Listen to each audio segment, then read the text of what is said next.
Hello বন্ধুরা, কেমন আছেন? আশা করি সুস্থ আছেন, ভালো আছেন, আনন্দে আছেন। প্রথমেই ধন্যবাদ জ্ঞাপন করব যারা আমার এই ছোট্ট নতুন চ্যানেলটি সাবস্ক্রাইব করেছেন, তাদের অনেক শুভেচ্ছা ও অভিনন্দন। যারা এখনও আমার এই ছোট্ট নতুন চ্যানেলটি সাবস্ক্রাইব করেননি, তাদের জন্য অনুরোধ, তারা সাবস্ক্রাইব করে আমার পাশে থাকবেন, লাইক, কমেন্ট এবং শেয়ার করে ভালোবাসা জানাবেন। তাদের জন্য অনেক অভিনন্দন ও শুভেচ্ছা। আমি আমার সাধন পথে যে আত্ম উপলব্ধি করেছি, সেই আত্ম উপলব্ধি আপনাদের সাথে আমি একটু ভাগ করে নিতে চাই, যা আমি প্রায় প্রতিদিন মায়ের পায়ে অঞ্জলি দেই। আত্ম উপলব্ধি এবং অনুভব এই দুটো ভীষণভাবে দরকার। যদি আমরা সেটা করতে পারি তাহলে আমাদের জীবন দর্শন, জীবনবোধ সম্পূর্ণটাই উন্নত হবে এবং আমাদের যেই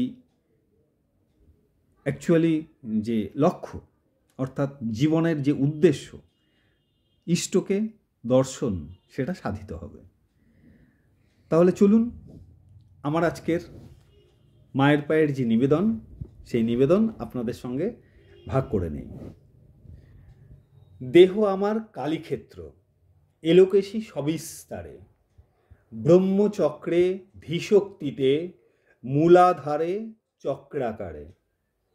কালের কালী নাচছে শুধু, মনের মাঝে অনন্ততে, প্রাণারামের মধুভাণ্ডে, আনন্দেতে শুধুই মেতে। মিশে আছে বিন্দুতে ওই পরাণ প্রিয় প্রতিচ্ছবি, বন্ধ চোখেও দেখতে পারি কালী আমার লক্ষ্য রবি।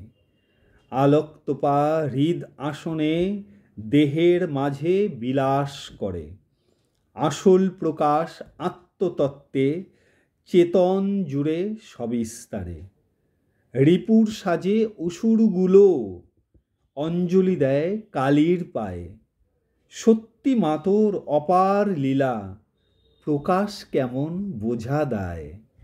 রণংদেহী সমর্পণে তোর হাতে ওই মুন্ডমালা, কখনো আবার অন্নপূর্ণা ভিক্ষা পাত্রে শিব একলা। মহাবিদ্যায়ও আছিস তুই আবার শ্মশানবাসী, কখনো আবার বিন্দুবাসিনী নিধুবন হতে গয়াকাশী।